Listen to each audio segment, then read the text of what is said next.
We're going to have now a panel discussion. It's basically about that. As I was saying, is how we can make use of technology, eventually the process of digitalizing our businesses for the sake, for the benefit, and in favor of the generation and enhancement of non-aeronautical revenue. I have 4 panelists, which I'm going to invite to the stage. Number 1, Zoe, please come onto the stage. She is the Commercial and Marketing Director at Ravinala Airports. These are a couple of airports in Madagascar. Thank you. These are airports which are in private hands. So if I'm not mistaken, there is sufficient stress on or push for the generation of non-aeronautical revenue, and we're going to be talking about it. The second person to come to on the stage is Stefan from Heathrow Airport. How are you doing, Stefan? Please come on stage. He's been in the industry for more than 30 years, not only in departments related to engineering, corporate communications, marketing, and so on and so forth. And I guess he has something very interesting to tell us about Heathrow.com, which is much more like a platform, if I'm not mistaken, that you guys in London are developing and putting that to the use of the passengers. And of course, we will have questions about it. Not only what is the size of it, but what can we find on that website as a passenger, for instance. Number 3, Arturs, please come back to the stage. As I said, he's not only the Chief Commercial Officer at Riga Airport, but also one of the 3 board members. He's been at that airport since he was born, he said. So he has developed all of his career at that airport, occupying roles in operations and so on and so forth, now being one of the board members. And number 4 from Cognizant, please. Our panelist, he is leading the travel sector at Cognizant Consulting. He's been responsible of digitalization or digital transformation projects for the last 15 years, if I'm not mistaken. And I'm going to come there and sit as well. I just want to share or benefit from the comfort of being seated. But then eventually I will just throw the first question out, and that will go to you, Zoe, since you're managing these airports in Madagascar.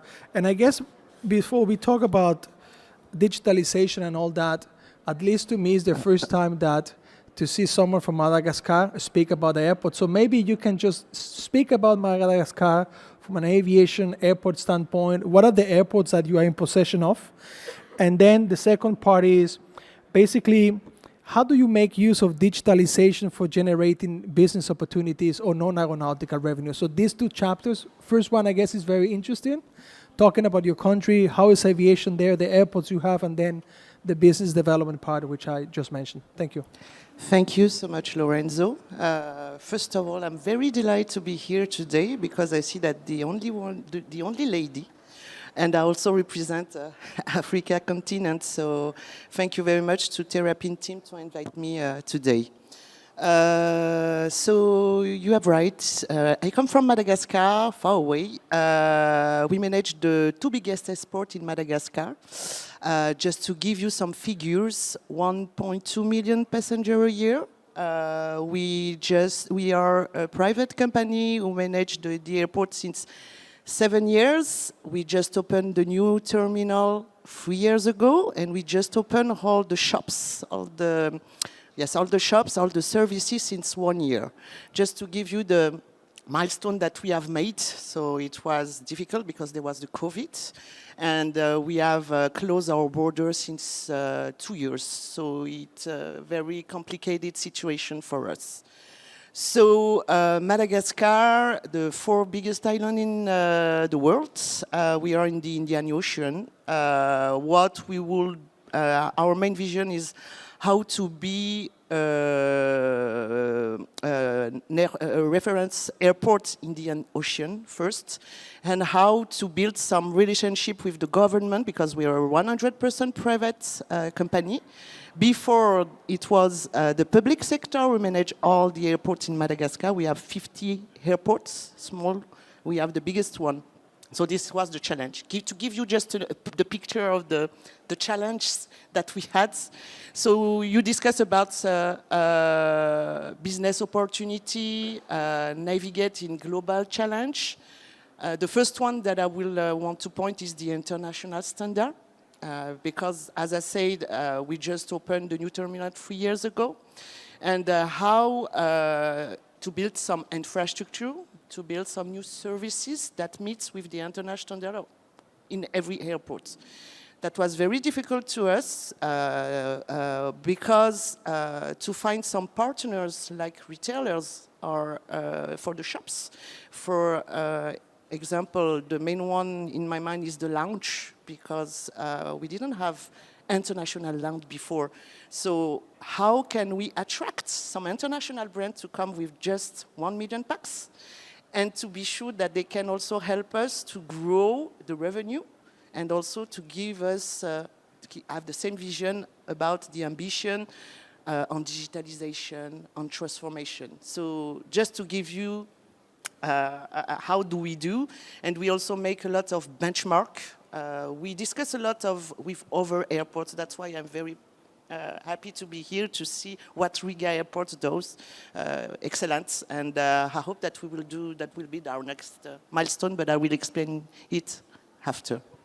Excellent. I guess it's an impressive opportunity to have the challenge of not only privatizing airports, but bringing, and I guess your responsibility is not only managing the day-to-day, but bringing the airport to the next level, making sure that passengers get used to having a commercial offer which is somehow sophisticated, and that they can also interact with the airport, whether for buying something or else, in a digital fashion. So I guess your challenge is twofold. It's not only owning the asset and talking to the government, much more than talking to the government, but also somehow building something from a non-aeronautical standpoint, digitalization standpoint, that the passengers will adapt very soon. Very interesting case ahead. Maybe we talk about Heathrow. Tell us more about Heathrow.com. Of course, that's a website. I went to school, so I can notice that. But what is that in terms of marketplace? What can I find over there? Are you just doing or offering certain digital products and services? What is happening in your company in that space, Stephen? I think what we've learned over through COVID, where we've dipped and all those passengers have really come back fast over the last 3 or 4 years. We're serving over 80 million passengers now at Heathrow. And one of the things we found that our digital channels has grown exponential because of that. Double-digit growth over the last 3 years in line with those passenger numbers. So Heathrow.com has been transforming to meet the needs of those passengers.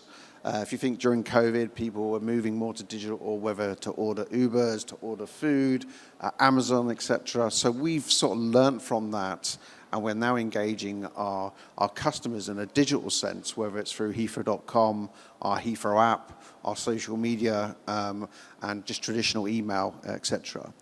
Heathrow.com today serves around 40 million visitors per year.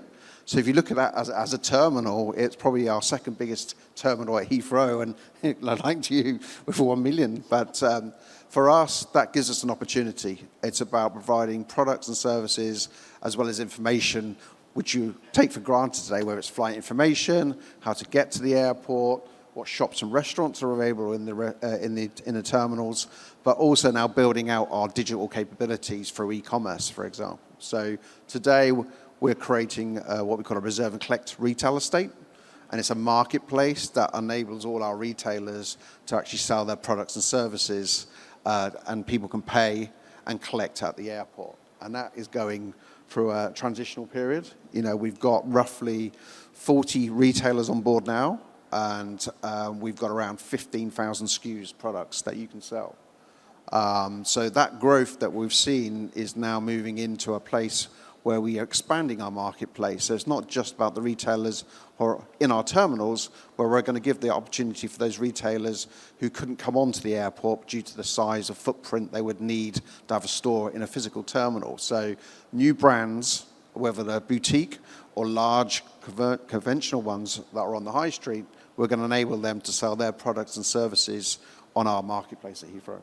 Excellent. That's a very kind of novelty, I will say so. And I guess there are just very few airports doing that, and yours being on top of the list. So, how important is that business going forward? Eventually, what you're saying comes across as, of course, this is just a business which is starting off the ground. But what is your expectation in terms of, I will not say revenue because that's rather confidential, but what is the traffic that you're expecting to generate out of that marketplace? How many goods, how many digital services or products you are expecting to commercialize through it, if we can go into the numbers So to a certain extent? if we look at today, traditionally an airport would sell car parking, fast track, lounges, porter services.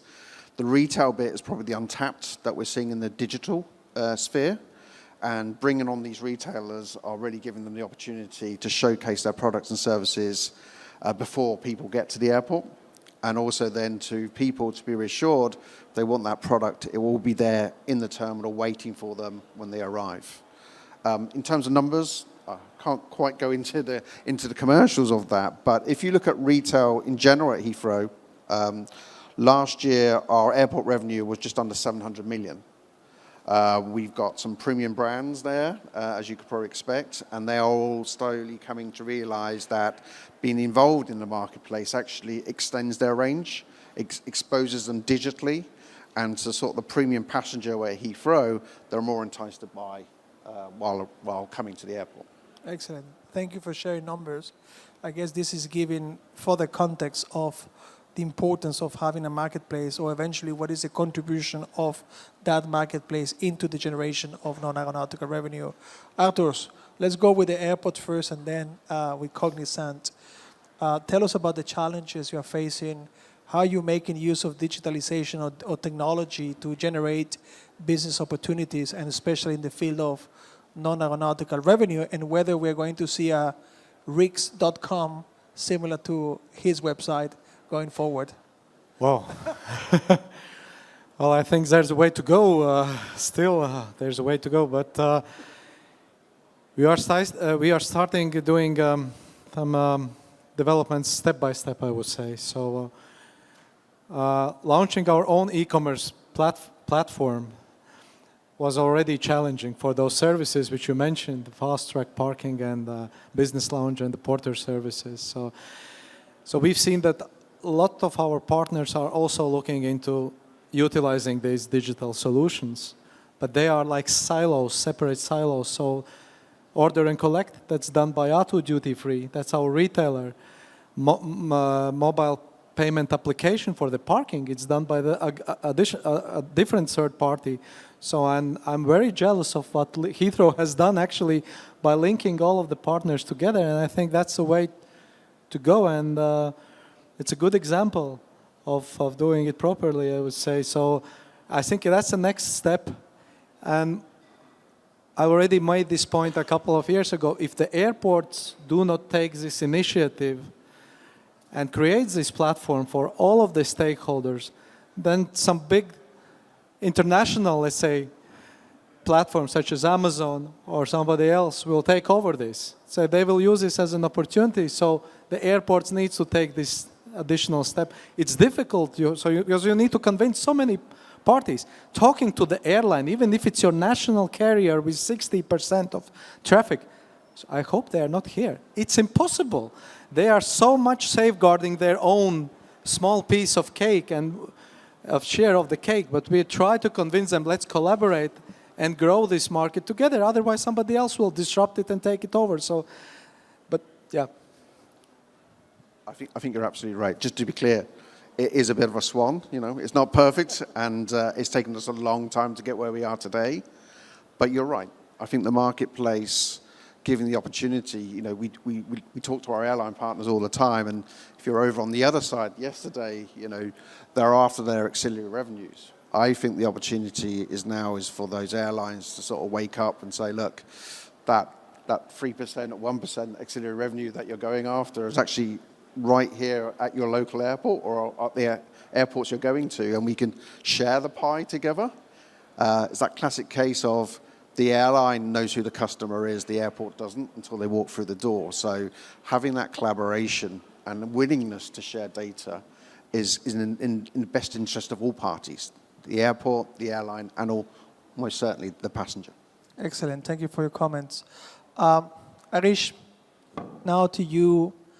Tell us much more about your company, but also please focus on what we have on stage. We have 3 types of airports, one being very big, the others with different type of traffic characteristics, I will say so, with different needs. But what is very common across the board is that there is an interest and a necessity to develop non-aeronautical revenue. So what is your company doing? What is the space that you guys are active in? And how can you support these airports independently of their sizes, their issues?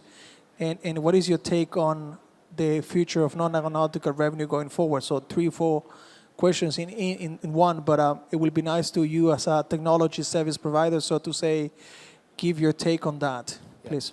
No, look, what we saw, especially post-COVID, was that non-aeronautical revenue became very, very important. Yeah, where if there is nothing, you just can't. And with different sizes of airports, the share, the split actually differs. So it cannot be one size that fits all.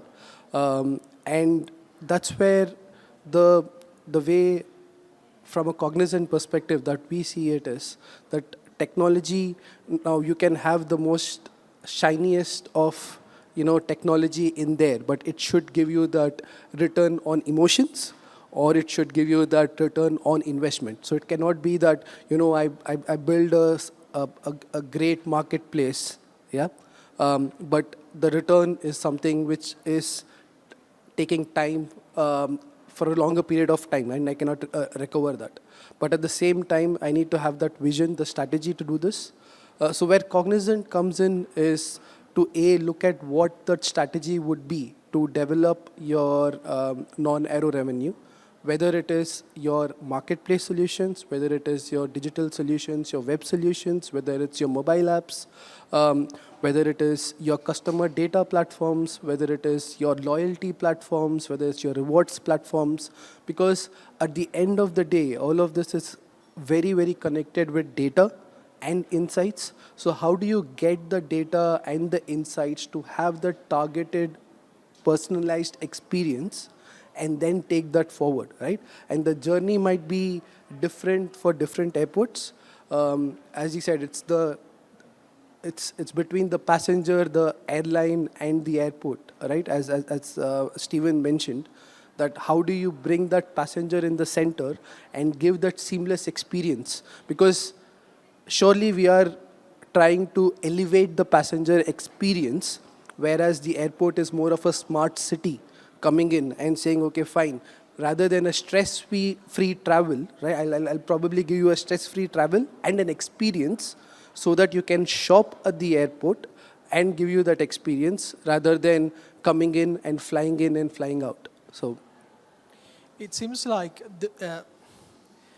developing non-aeronautical revenue is something that, of course, we can do on our own. We went to school, sort of, so we somehow can develop products and services that passengers may end up buying. But going forward, I guess the development of the offerings, it's becoming a little bit much more complex. What type of partnerships do we see which are eventually necessary for having new products being created, new services being created in the space of non-aeronautical revenue? Are those partnerships about content, technology, channel, meaning distribution channels and the likes? Any comment? Maybe we just start from this end and we just go down to Cognizant. Yeah, thanks. Well, passenger journey starts at home. So when I'm with my family, I'm thinking where to fly to, we are looking at the map, we are looking where to fly to, and so this is where I think this is when you need to start thinking about your customer, when it's at home. So, and you need to involve as many stakeholders as possible. That's why, for example, we developed a special map of all of our destinations. When you click on it, so it can influence your decision where to fly to. So you can see which airlines are flying where and how often, and then you can push the link and go to the airline's website. So this is as early as you can, you know, to start targeting the customers. So and people, they don't want to go on so many websites. This is again coming to the basics of the nature of people.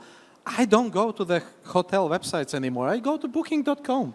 If you have this one platform that covers multiple services, it's excellent. So, Thank you. What type of partnerships do you see? I mean, continuing that question for the generation of non-aeronautical revenues, and now since you have a very strong focus on your web page, I mean, not necessarily for being a web page itself, but more like a marketplace. What is and who is helping you just bring that to the level you are thinking of? So we're looking further ahead. You know, we fully appreciate that everyone's going to come to Heathrow.com website or download the Heathrow app. They're more likely going to interact with either the airline or the OTA. So providing an ecosystem, APIs to get into that system and into that booking flow. You've probably seen some really good examples out there last 2 days about how people are planning their trip at home, they're going on, and then that personalization through AI saying, do you want something a hot country or a cold country, or do you want to go to a concert, do you want a hotel, and it all bundles it up together. Being able to get into that ecosystem and offer your products and services is probably critical for all of us, you know, not just the airline, and it's certainly more, adaptable for the consumer at the end of the day. So I think, you know, once you get beyond the products and services, having a marketplace that enables you then to enter into the ecosystem of where that traveler is going to be that sort of mid to long-term future where airports need to play that pace. And of course, we need the OTAs and we need the airlines to understand that's where we need to be, and everyone can benefit from that. Excellent. So in your case, well, I guess it would be also nice to get your view on that, on the partnerships that you need for the development of your non-aeronautical revenue, but it will also be nice to not only respond to that, but also about your passenger experience, your strategy behind that. What type of elements are you incorporating into that? What type of passenger experience can we see in a destination which is very exotic as yours, that is eventually and hopefully different to what we see at other airports? For sure. When I introduce myself at the conference, so I go travel abroad, when I say to people that I come to Madagascar, the first reaction is, wow, you come from very far. And they have in mind also the movie. When I discussed with them, there was a guy yesterday, it was interesting because he said it's the first time that I meet Malagasy people in my life. And we discussed a little bit and asked him what is in his mind. The first word, he talked about exotism, he talked about sun, he talked about wildlife, and also adventures. That was the mind. So what we have done for the new terminal that we have built since 3 years is how to be sure that all that words are included in the experience of the passenger. So the first one for the infrastructure was to use the woods for all the lounge, also for the terminal. We have also think about how to put the baobab tree, because this is the symbol also for Madagascar. You have the lemur and the baobab tree. So when you arrive in the parking, you see the big baobab. When you come to the terminal, you have also, and even in the lounge, we have tried to find the solution, even in the duty free. So that's how can we give a full experience when we go abroad. You leave Madagascar and you still have on mind that you are in the kind of experience until your departure. So that was the first step. We have also tried to find how can we improve the immersion with the international brand in the lounge to be sure that the menu we serve in the lounge and the restaurant also, you have the traditional, how to say that in English, international Dishes. Dishes, thank you. Also international and so local. And just to finish, also for the lounge, for the duty free, we have separate 50%, 50%, 50% for international brands, and 50% for only the local brands. So you have spaces where you can find all you want: the vanilla, the rum, the chocolates. So to be sure that the passengers see how they can find the best product in Madagascar in our airports. And to finish with that part of passenger experience, we try to listen a lot what they want. So what we have done is that we have participated to the airport service quality from the ACI. Since 2022, it was the first time, and we won the first prize for the best aéroport in Africa under 2 million pax. So it was amazing, and what we've done is that to listen them a lot. They want some digital things, they want the Wi-Fi, they want to see local brands, so entertainment also, they ask. So that's how we try to match with their needs and the future needs of our passengers. Excellent. I guess there is what I like about your comment, or at least what I interpret from it, is that technology is very important, but it's firstly about understanding your passengers. It might eventually be the case that passengers do not necessarily need digital services and products much. Of course, this doesn't mean that our processes should be digitalized. I'm not saying that. I'm not pushing for an analog environment anymore. This is not what I'm saying.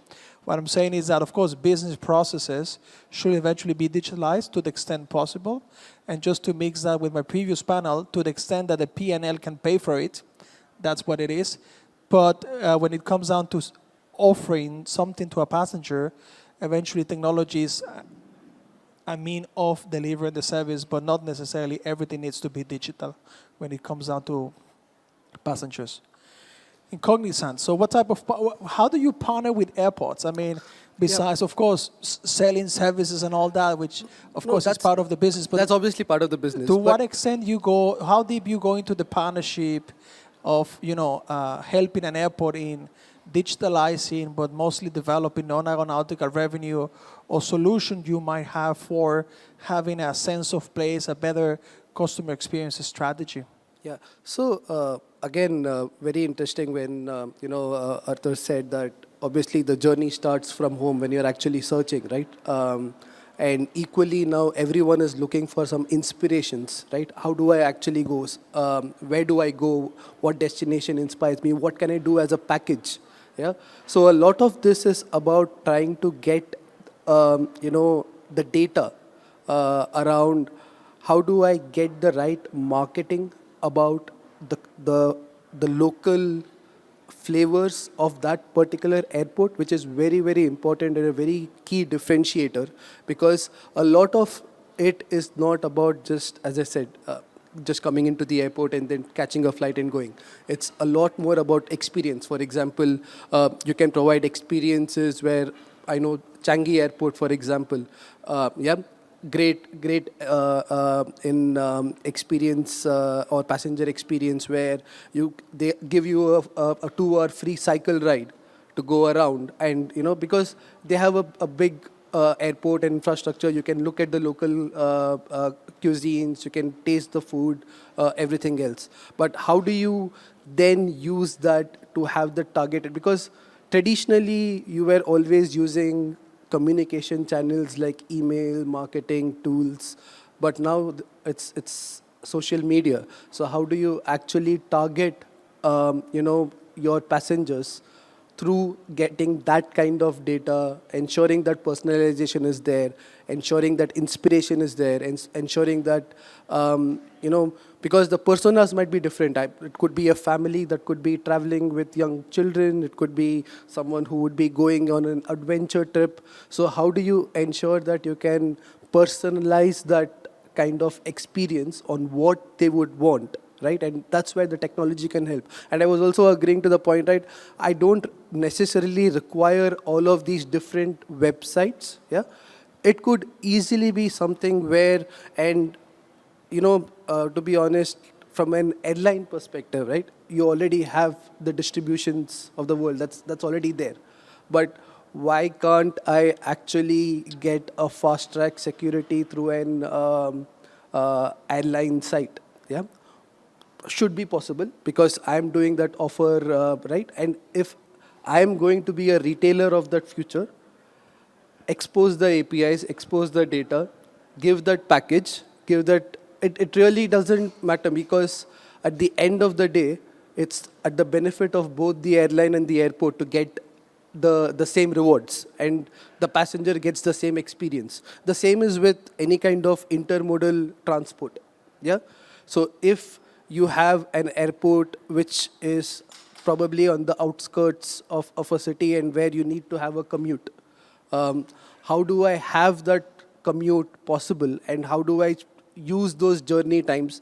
How do I better prepare the passenger to come at the airport, yeah, and make it as stress-free as possible so that they can actually spend, and what we call as the dwell time, to ensure that they have the right amount of time spent at the right parts of the airport and have that experience. Reduce the stress, bring the personalization, get that inspiration, and let them have the adventure. And I would like to pick up on your last point, which is making sure people go through all these somehow stressful processes of checking in and getting screened and having them there where they can buy things, whether it's the digital platform or mostly the analog platform, I will say, so the shops. What do you guys do in your airports to ensure that your processes are not only smooth, but to a certain extent they become digital, with the objective of making sure that passengers, as you mentioned it, go through the process of A, checking in, B, getting screened, but basically reaching the other end with the less stress possible and having the most time possible for hopefully enjoying the experience. I'm not talking about spending money. It could eventually be that, and I guess we are all interested in that, but enjoying the experience, the sense of play, Zoe, you were talking about, right? How do we use technology for that, for just pushing people through the process? Sorry for what I'm saying, but making sure they are quicker and with less stress on the other end.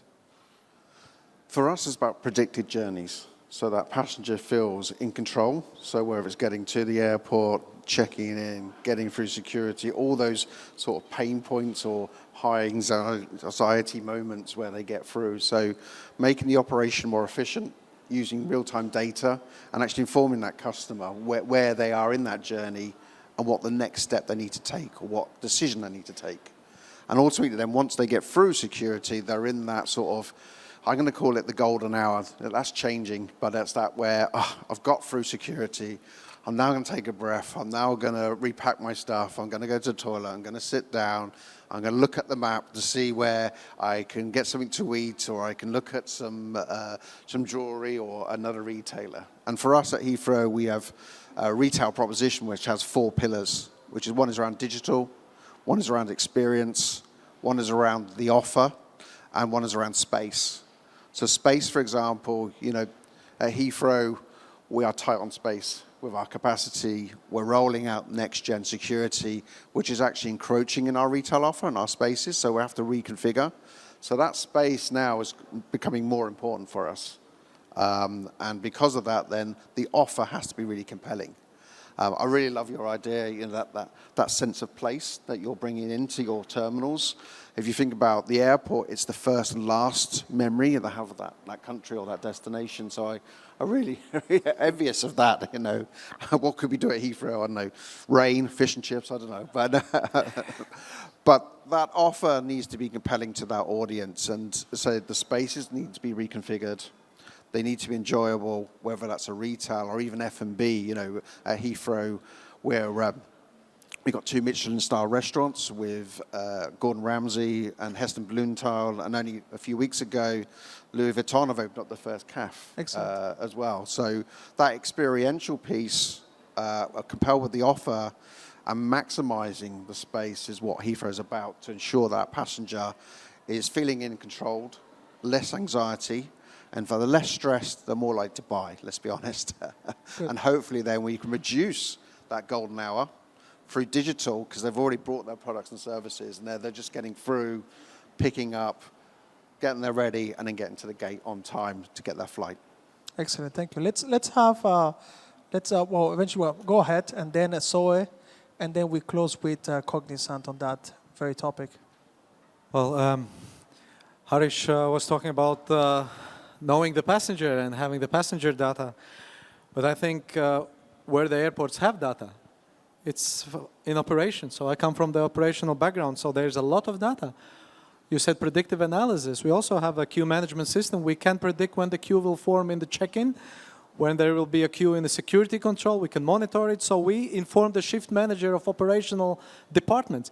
However, our commercial partners might not know that there are problems there and there. So I was flying yesterday to Amsterdam, yesterday evening.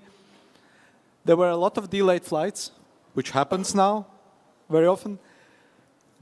Larger queues, not enough cash people at the cash desk in a duty-free. I called the manager, I said, where are your people? They said, well, usually it's not a peak hour now, so we only have a couple of them open.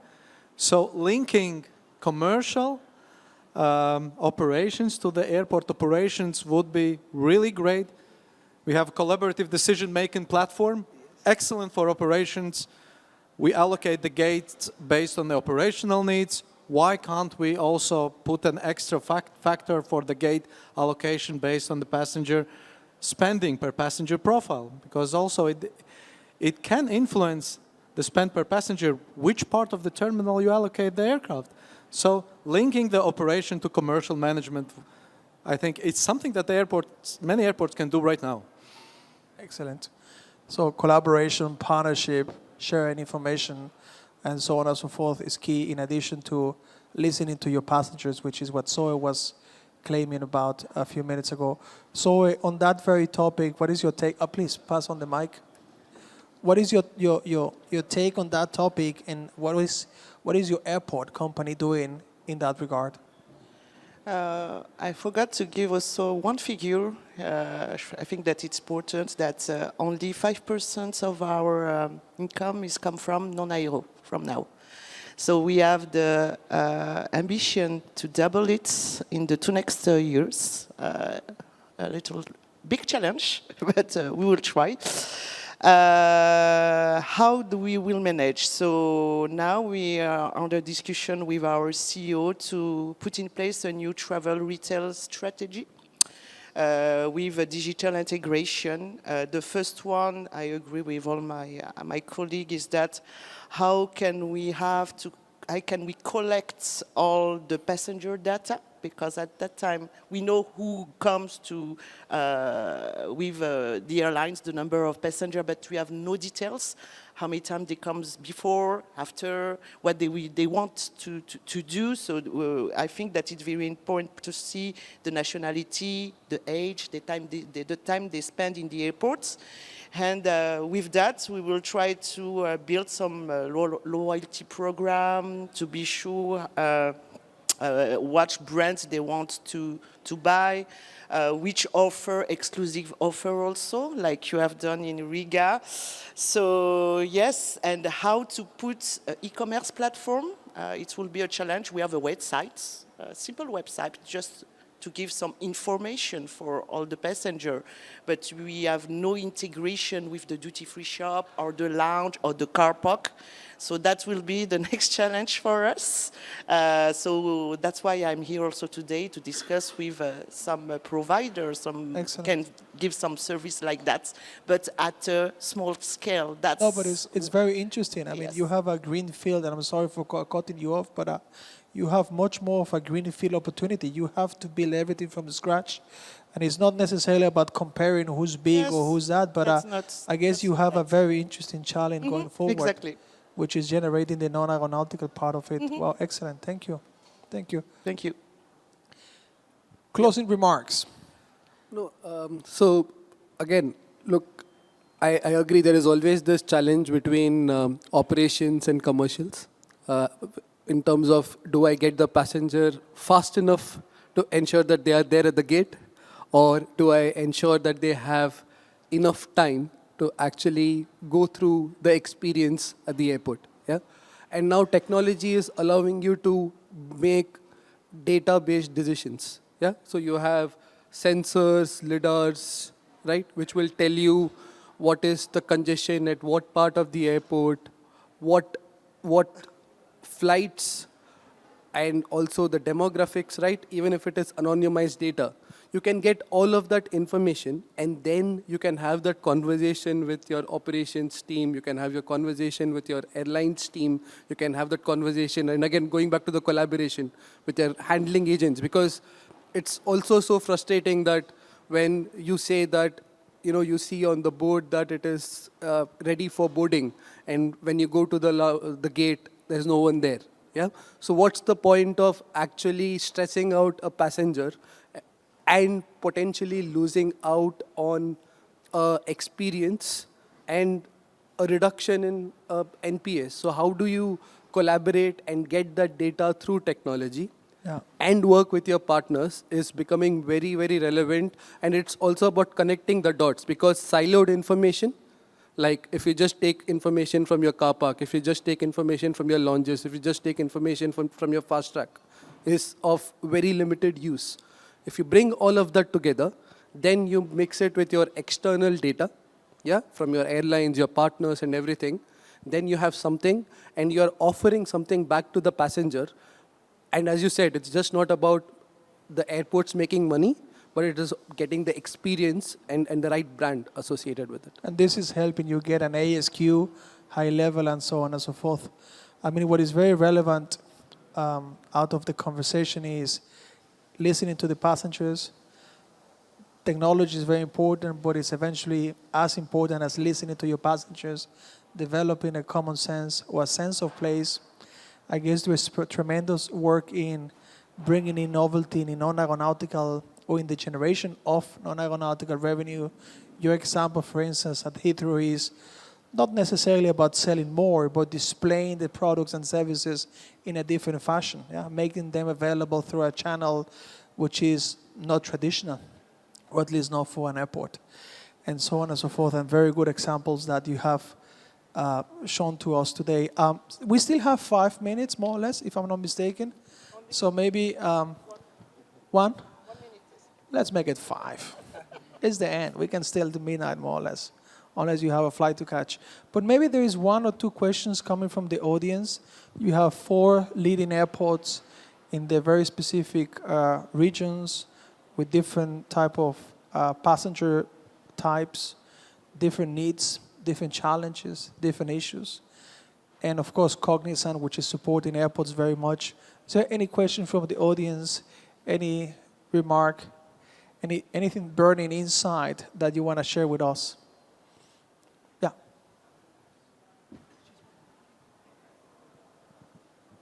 Thank you.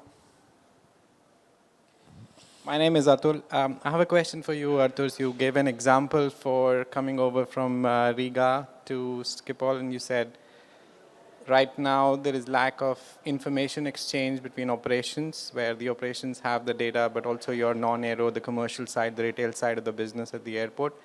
So what inhibits, and probably an open question to all of you on the panel, what inhibits right now specifically airports to share that data and to be able to increase the non-aero revenue, or like Harish said, increase the NPS score? So what's the inherent impediment that you guys have at this stage? Well, you mean what's the problem of sharing this now? Yeah, for example. Well, there's a lot of data which is not actually is not public for the commercial operators. So it's difficult to segment that data. So what we are working now is actually we try to get the data relevant to commercial operators to make it available to them. So, because if you look at our operations control center data, it's a bunch of data that's not relevant to commercial operations. So, but the platforms that provide it, they are not meant to segment that data to commercial operations. So that's one of the big problem, how to get the essence out of the data lake, let's say, big data lake, and share it with the most relevant information with the commercial operator. So it's not that easy if you have a ready-made platform where it's not easy to make any changes. So, yeah. Thanks. Any other question? Comment? I have a question to Stephen, if I may. In the marketplace, do you sell products which are not physically available in the Heathrow shops? Yes, we've recently launched, we did reserve and collect. We've now got around 4, which is pay. So you pay online and you collect. And we're hopefully going to have by Christmas around 10 retailers who are off airport. So we're going to bring the products to the airport, like in a just-in-time sort of logistics. And we're going to have collection points in each terminal where you'll then collect those products. Excellent. Thank you. Any other, hopefully, or eventually final question, comment? If not, well, thank you very much. It's been very interesting discussing about, well, combining 3 or 4 pieces, technology, digitalization, passenger experience, and I will say non-aeronautical revenue. My take on that is that success is possible independently of the asset, the airport you are in possession of, with not necessarily significant means you can achieve things. You can get awards. You can develop something that is relevant for your passengers. And of course, there is tremendous, I would say, room for improvement and areas for, generating non-aeronautical revenue.